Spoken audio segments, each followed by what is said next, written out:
사랑합니다. 향나무 회원 여러분. 2018년 리오 FBLM 대학 개강 후에 처음으로 맞는 성탄절입니다. 만 복의 근원자 빛으로 오신 예수님을 지난번에 살펴보았습니다. 사실 빛은 지구상의 모든 생물들을 자라게 하고 열매 맺게 하는 힘이 되는 것입니다. 이번에는 만 복의 근원자 곧 우리와 함께 하시는 임마누엘이신 하나님을 소개해 드립니다. 2000년 전에 예수님이 베들레헴으로 생명의 떡으로 오셨습니다. 전쟁과 가난, 질병과 폭력이 난무하는 세상으로 오셨습니다. 이미 세상은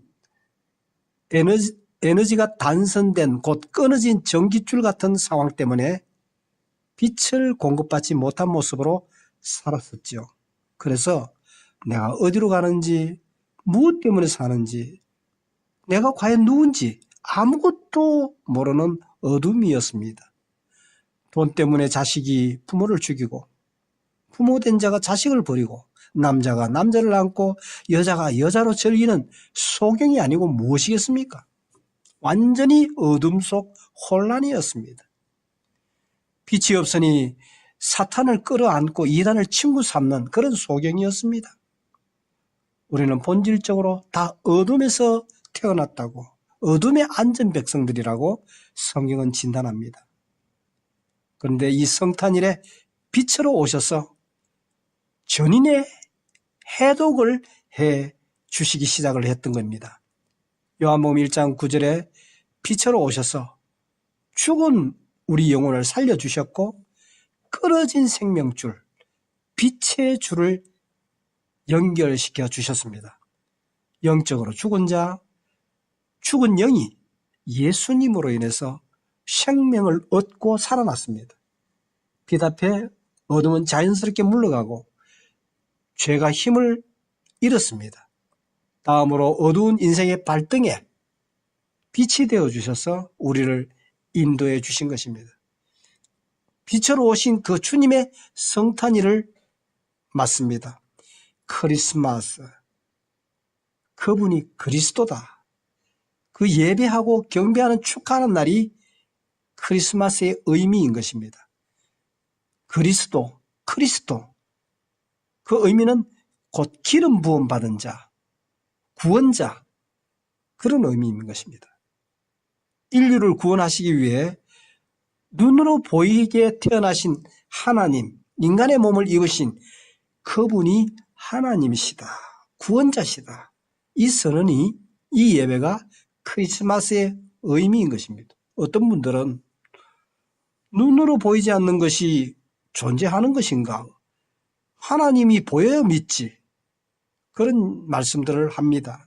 그러나 공기가 보입니까? 우리가 지금 하는 대화의 말이 어떤 모양이나 손으로 잡히거나 보입니까? 우리가 누리고 있는 이 성탄의 따뜻한 온기가 눈에 보입니까?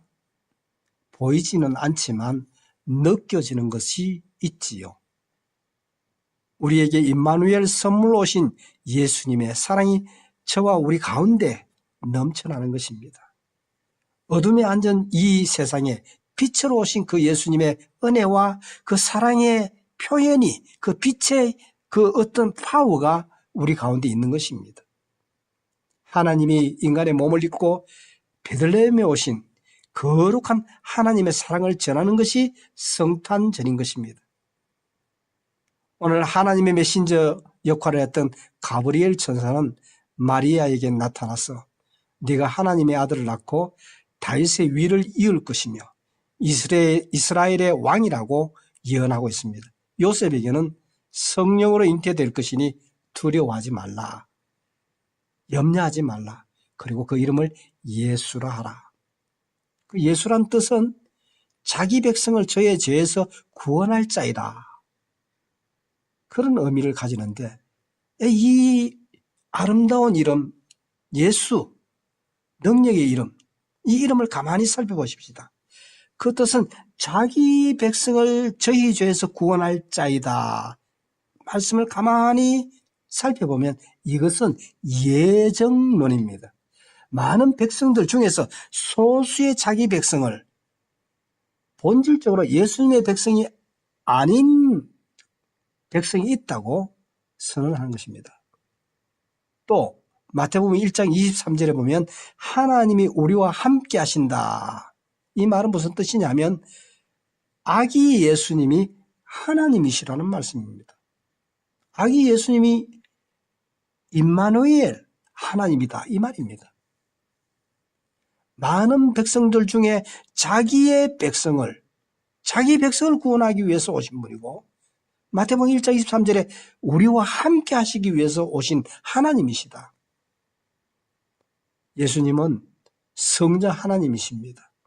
무소부재 어디든지 안 계시는 곳이 없는 천지를 다 지으실 때부터 존재하셨다고 선언하십니다. 주님 오시기 전에 700년 전에 예수님은 자신이 직접 이사야와 미가의 입으로 하신 말씀입니다. 그래서 예수님이 30이 지나시면서 말씀하시기를 내가 2000년 전에 있는 아브라함과 같이 있었다. 요한복음 8장에서 말씀합니다. 그러니 사람들이 놀랬지요.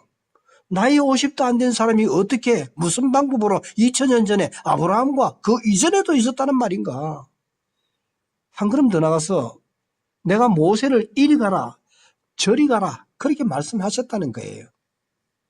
심지어 기도 중에는 아버지 하나님 저와 아버지께서 창세 전에 존재하지 않았습니까? 그렇게 기도합니다. 사실 구약에는 예수라는 이름이 한 번도 없습니다. 새 이름 예수가 예수님의 탄생 때부터 불려지기 시작을 했습니다. 근데 왜 이름을 자꾸 바꾸나? 창세 전부터 계셨던 그 하나님의 이름, 예수님의 이름을 자꾸 바꾸는 이유가 뭔가? 그 이름 속에는 그분의 인품과 그분의 속성과 그 성품의 비밀이 다 들어있습니다. 이분이 무슨 일을 할 사람인가? 또 이분이 어떤 일을 할 하나님이신가? 계획하시고 수행하시고 또 하시는 그 모든 일들이 그 속에 다 들어있다는 말이에요. 사실 창세기 1장에 보면은 천지를 창조할 때에 엘로힘이라는 하나님으로 표현되고 있습니다. 엘로라는 것은 하나님이란 단수 이름이고 그 뒤에 힘이라는 언어가 붙어서 복수 의미, 그 하나님이 삼위일체 하나님이시라는 것을 포함하고 있는 것입니다. 우리가 영어로 God 할 때에 하나님이라는 것인데 실상은 그 God이라는 이름 속에 삼위일체 이름이 항상 같은 의미로 움직이고 있는 거예요. 하나님 할 때에 그 하나님은 성부, 성자, 성령 하나님, 예수님 그 이름은 곧 창조주십니다. 예수님 그 이름은 우리를 치료하시는 분이십니다. 예수님 그 하나님은 곧 우리를 섬기게 하시는 하나님이십니다. 그 하나님 그분은 여호와 이레 우리의 삶을 예비하신 하나님이 그 모든 것들을 다 포함시켜 있다는 거예요. 그래서 구약에 들어있는 그 모든 하나님의 이름이 예수라는 그 이름 안에 들어있으니 이제는 이 이름으로 나아가라. 예수라는 이름으로 나아가라. 그러면 병자가 나아지고 마귀가 물러가고 또 마귀의 진이 다 물리쳐지며 영혼과 육이 예수의 이름으로 전인적인 구원을 받으리라. 이 귀한 이름을 우리에게 주신 것을 묵상하고 감사해야 하는 것입니다. 예수의 이름 가볍게 부를 이름이 아닙니다. 하나님의 사랑이 예수라는 이름으로 통해서 그 아름다운 이름, 하나님께서 주신 그 이름, 능력의 이름, 그 삼위일체 하나님이 예수라는 이름이라는 뭘 부를 때에 하나님께서 귀를 기울이시고 천사가 움직이고 사단이 들들 뛰고 마귀의 진이 무너지고 그 예수의 이름 부를 때 내게 은혜가 오고 그 예수의 이름 부를 때 내 마음속에 평강으로 찾아오시고 그 약속의 복이 우리의 삶에 흘러 넘치고 복의 통로로서 모든 능력들이 나타나기 시작한다고. 이것이 복음입니다. 메리 크리스마스. 이것이 바로 복음의 내용인 것입니다. 사람들은 더 똑똑해졌습니다. 우주를 정복한 시대를 만났습니다. 그렇지만 이유를 알지 못한 채 어두워진 마음들입니다. 더욱 춥고 외롭고 방향을 잡지 못하는 시대입니다. 이럴 때에 하나님의 그 사랑과 하나님의 능력과 하나님의 은혜를 우리에게 공급하시기 위해서 성탄 예수 그리스도 그분이 오시고 우리에게 남들과 비교하지 말라. 상황을 보지 말라. 내가 너를 친히 만들었다. 내가 너를 위해 구원의 역사를 이루었다. 그리고 너 자신을 스스로 사랑하는 법을 배우라. 이것을 말씀하시기 위해서 성탄하신 것입니다. 그래서 가브리엘 천사는 누가복음 2장 14절에서 지극히 높은 곳에서는 하나님께 영광이요 땅에서는 기뻐하심을 본 사람들 중에 평화로다. 천사는 성탄절을 하나님께 영광되는 날, 또 이 땅에 평화를 주시러 오시는 날이라. 또 예수님은 눈으로 보이는 하나님이라고. 천사들이 합창하면서 이분의 출생, 이분의 탄생은 전 우주적인 복음이다고. 진리와 은혜로 찾아오신 하나님의 이야기라고 선언하고 있습니다. 종종 어떤 이들은 우주적인 복음이라는 이 선포가 귀에 거슬린다고. 왜 기독교는 다른 종교를 인정하지 않는 그런 독선의 종교인가? 어떤 종교를 통해서도 진리에 도달할 수 있지 않는가? 근데 문제는 그들이 믿는 하나님 다르고 그들이 죽어서 갈 장소도 절대 같지 않습니다. 진리도 다르고 하나님도 다르고 목적지도 다른 것입니다. 또 접근 방법도 다른 것입니다. 하나님은 자기의 노력이나 선행으로 하나님의 나라 수행하고 고행하고 오는 것, 인간들이 보기에는 대단하고 또 정말 멋있는 것 같이 보이지만 하나님이 보시기에는 그거 아무것도 아니라는 것입니다.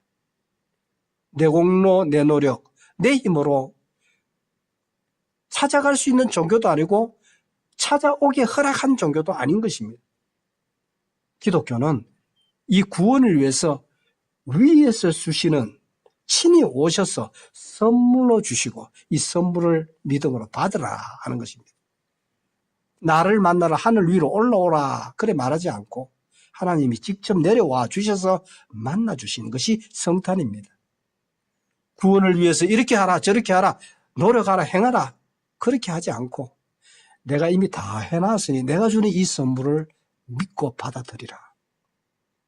얼마나 힘든 그런 인생을 순례하는 길에서 그분이 내 삶을 소풍하는 삶으로 바꾸어 주시고 하늘의 영광과 땅의 평화를 맛보면서 살아가도록 은혜와 진리로 충만하게 하시기 위해서 예수님이 땅의 평화로 하늘의 영광으로 오신 것입니다.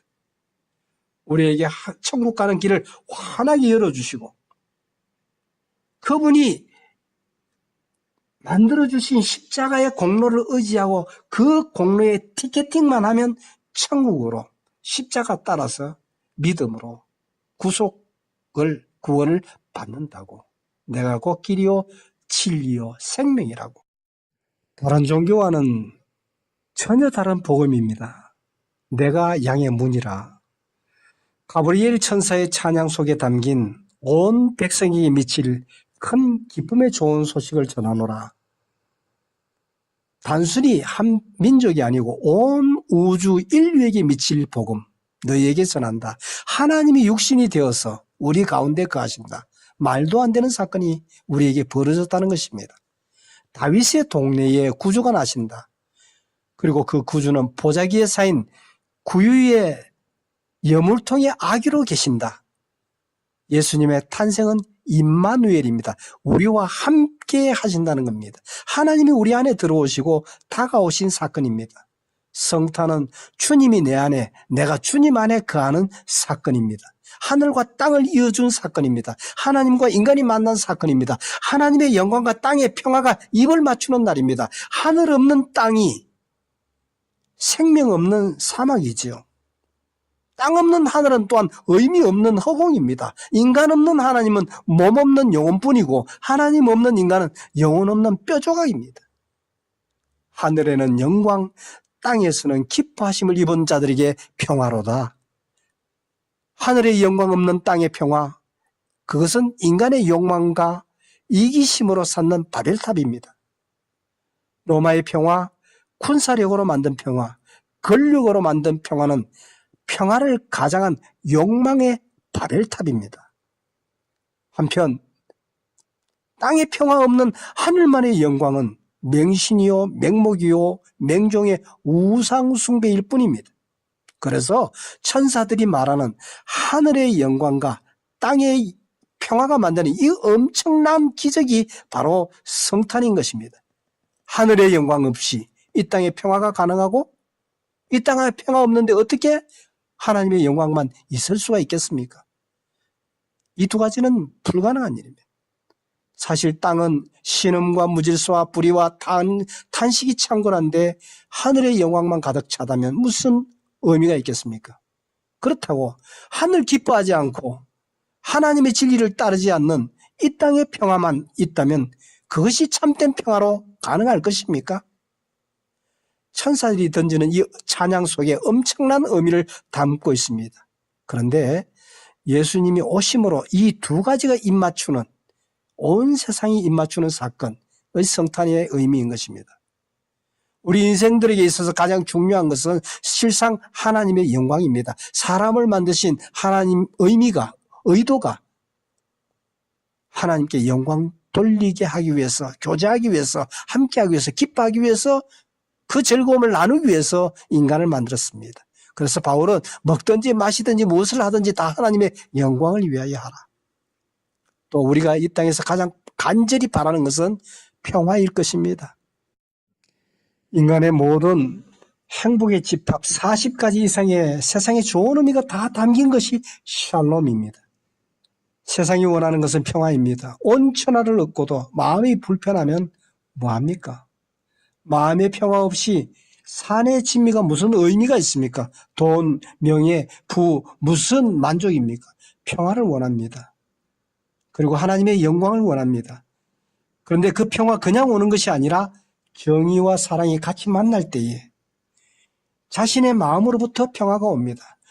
정의 없는 사랑도 필요 없고 사랑만 있는 불의도 의미가 없습니다. 그래서 우리는 정의와 사랑이 만나서 이루는 평화를 구합니다. 가브리엘은 우리에게 이 엄청난 비전과 꿈을 말씀해 주고 있습니다. 하나님께는 영광이요, 그리고 이 땅에는 사랑과 정의가 입맞추어 내는 평화를 꿈꿀 수 있는 날이 성탄절, 그 사건이라고 말하고 있습니다.